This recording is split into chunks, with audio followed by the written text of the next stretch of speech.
Moshe, ça c'est plus important. La Hello Nishmat. Allez, bien mes chers amis, ce qu'on va faire, c'est Mishnah Vav. Tiens, là, c'est bon. À Koutev. Oui. Mishnah Vav. Vous l'avez? Perek Gimel Mishnah Vav. C'est bon, vous trouvez? Ok. Perek Gimel, Mishnah Vav. Mishnah Vav.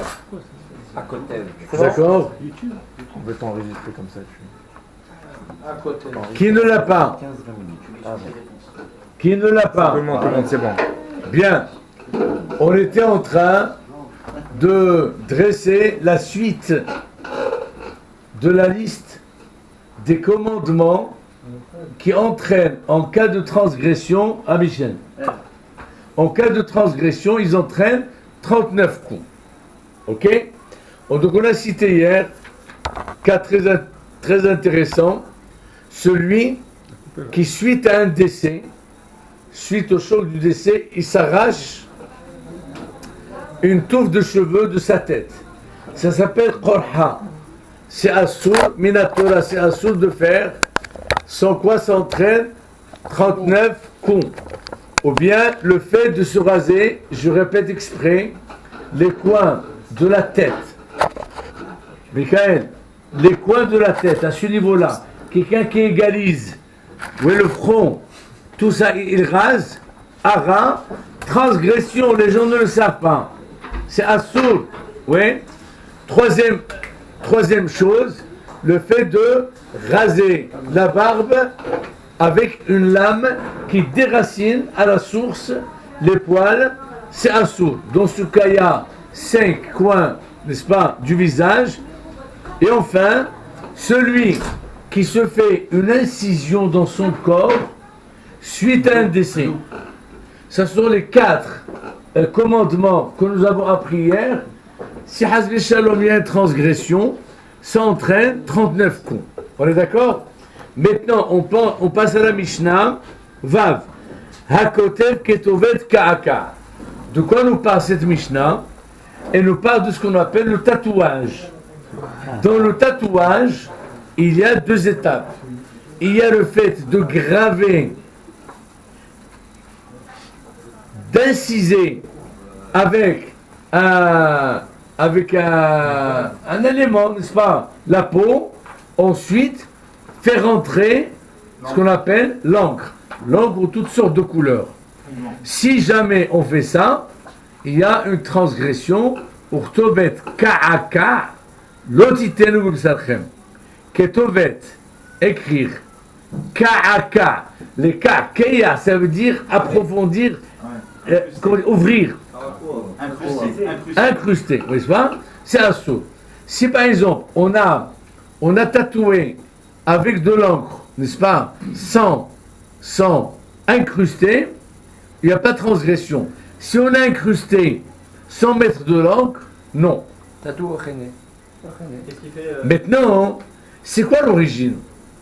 L'origine de ça, c'est qu'à l'époque, extraordinaire, on va se revoir aujourd'hui, à l'époque, tous les adhérents d'une divinité particulière, ils pratiquaient le tatouage dans leur corps comme appartenance à cette divinité. La question est de savoir, faut-il tatouer la divinité oui ou non? Haramim disent non, même s'il n'y a pas le nom de la divinité. Juste quelqu'un qui se tatoue, c'est assourd. Rabbi Eliezer, il dit qu'il faut qu'il y ait le tatouage, le nom de la divinité. La halakha n'est pas comme Rabbi Eliezer. Voilà grosso modo la Mishnah, regardez. Hakotev ketovet ka'aka. Celui qui écrit, n'est-ce pas, qui incise, qui incruste une écriture ou un dessin ou une marque, n'est-ce pas, dans son corps. Katav velo kikeya, s'il a écrit sans incruster, kikeya velo katav, ou bien l'incruster sans écrire dans le sens, sans mettre de l'encre, et le hayav, il n'est pas hayav. Ad shichtov vekakeya bidio, jusqu'à ce qu'il incruste et il injecte, n'est-ce pas, le produit, soit de l'encre, soit kihol, Kahol, c'est le noir que les femmes mettent sur les yeux pour la. C'est aussi une espèce de peinture. Prol d'avar chez Uroshem, au prol d'avar chez Uroshem, et toutes sortes qui restent indélébiles. Point. Rabbi Shimon ben Yehuda, Rabbi Shimon Omer, et nous hayab ad shirtuv shem Hashem. C'est ce que je lui ai dit. Rabbi Shimon il dit, non, s'il fait un tatouage quelconque ordinaire, il ne transgresse pas. Mais s'il fait un tatouage en incrustant le nom de Avodah Zara, ça oui.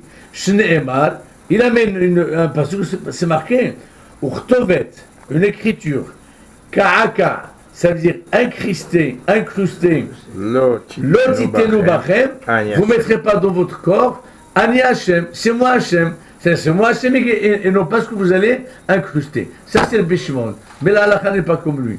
Même si on ne met pas le nom de Avodah Zara, le fait de faire un tatouage bien indélébile, eh ben c'est assourd. Est-ce que c'est clair? Oui. C'est clair. Une petite question pour les femmes. Des fois, elles font un tatouage sur les sourcils là. Permanent. Ouais, mais c'est quoi? Ils ajoutent quelque chose dedans? C'est vrai ça? Oui. Comment? Je vais vous expliquer. C'est pas un tatouage. Je connais pas de ça. Je ne savais pas. Là j'apprends. Nous aussi, la bas Non, j'apprends. Je viens du Maroc, ne vous étonnez pas. pas de problème. Nous aussi. Ne vous étonnez pas. Moi je pense, je ne connaissais pas, mais je suppose, dans le cadre de maquillage de la femme, ça peut passer, ça reste un maquillage. Mais quand on tatoue dans un endroit du corps, n'est-ce pas, où on ne maquille pas, ça c'est un sourd. Logique. Maintenant, on va vérifier. Pour une BMA, c'est assourd, ça devient un moum. Je vais vous Pour une BMA. Quoi? Si on fait un tatouage à une BMA. Non, depuis quand c'est pas interdit sur une BMA? Il a marqué comme ça. Ça ne la rend pas très fin. D'accord. Et c'est pas un sourd. Oui.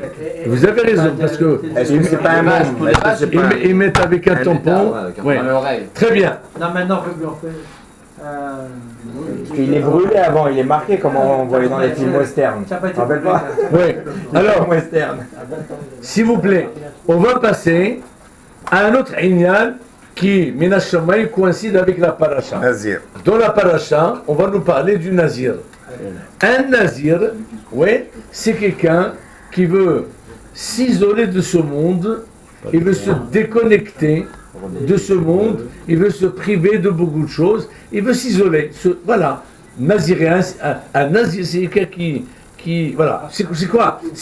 Qu'est-ce que la Torah? La Torah ne recommande pas ça. La Torah interdit.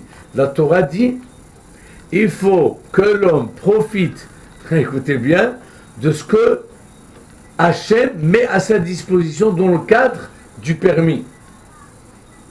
Par exemple, quelqu'un, il y a une cerise qui sort. Ouais, il dit non, j'ai envie, mais ça coûte cher. La Torah lui dit c'est bien.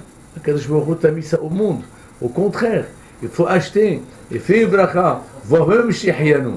Pourquoi? Parce que tu profites de ce que Hachem met au monde. Mais si tu te prives, pour qui Hachem il a mis ça? Mais si par exemple quelqu'un dit ah bon, moi je vais me déchirer, je vais me donner un courgeois, je vais faire consommer, comment on dit, sans réserve. Non, ça on parle dans le cadre du cachet. Point. Maintenant, il y a 3 interdits qui concernent le nazir.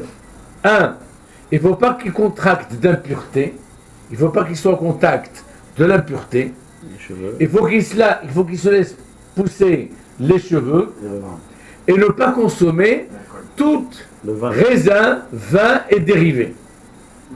Vin. Yaïn Meshechar Alish. Gadel Pera Se'arosho. Il faut qu'il laisse pousser les cheveux et ou le mettre l'oitama. Oui, ça c'est les 3 interdits. Maintenant, si le naziréen il se fait, il se souille par une toum'a, ouais, il faut qu'il arrête.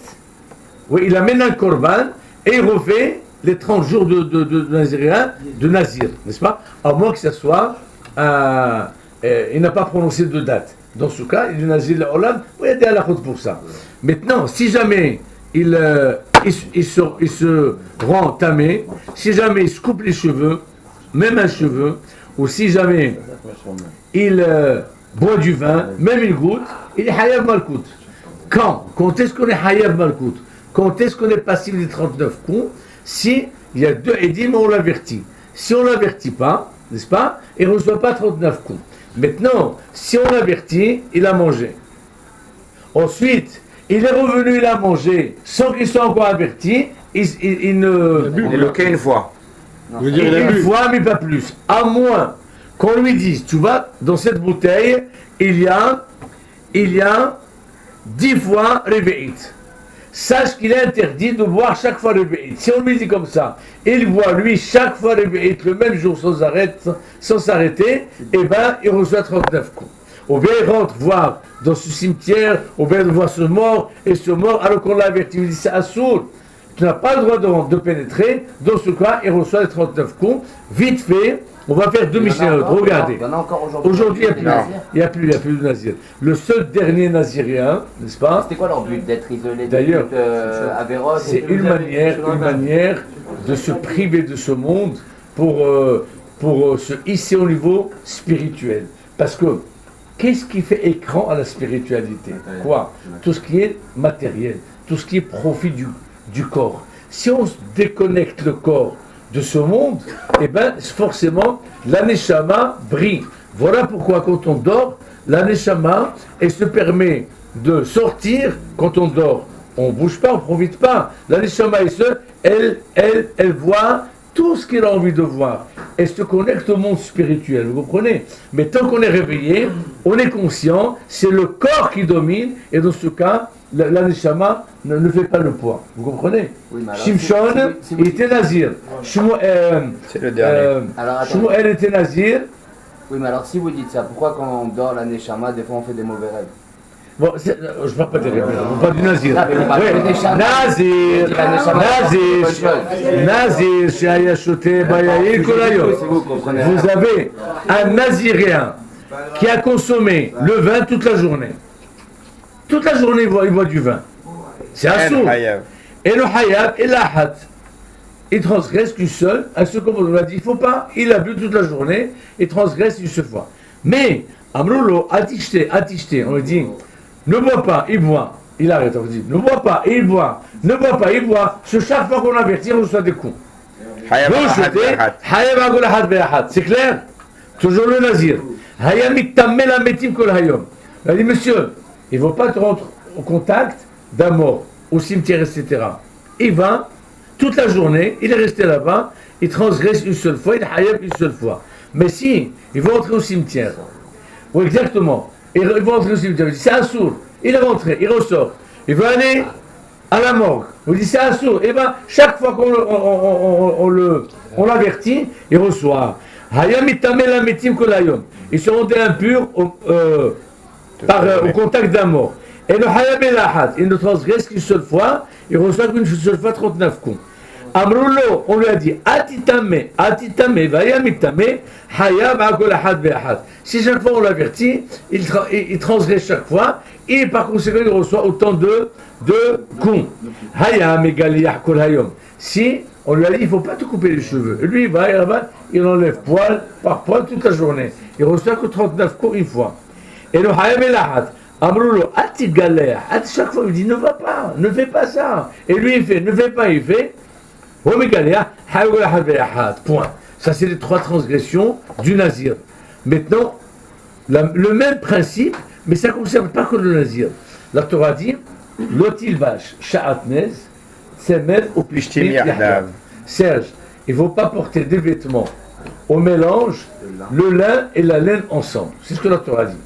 Maintenant, si quelqu'un, on lui avertit, on lui dit ne porte pas ses sha'atnez, il dit je m'en fous, il a 39 coups. Maintenant, il rentre chez lui, il enlève ce costume, il met un autre. Il enlève, il met un autre. 10 fois, il a une seule fois. Maintenant, lui, il ne le fait pas, il va et s'habille. Il rentre, il va se changer. On lui dit, monsieur, on t'a dit, il ne faut pas, il remet. 3e fois, il remet, on va le punir autant de fois que d'avertissement qu'il a eu. Regardez. Haya, la bouche, il portait le mélange, la hélène, toute la journée. Et le hayab et la hat, il reçoit qu'une seule fois 39 coups. Amroula tibash. Mais ça, encore une fois, ça ne concerne pas que le nazir. Ça concerne monsieur tout le monde, nous autres. On lui a dit, ne mets pas il met. Ne met pas, il met. Veut pochette vélo.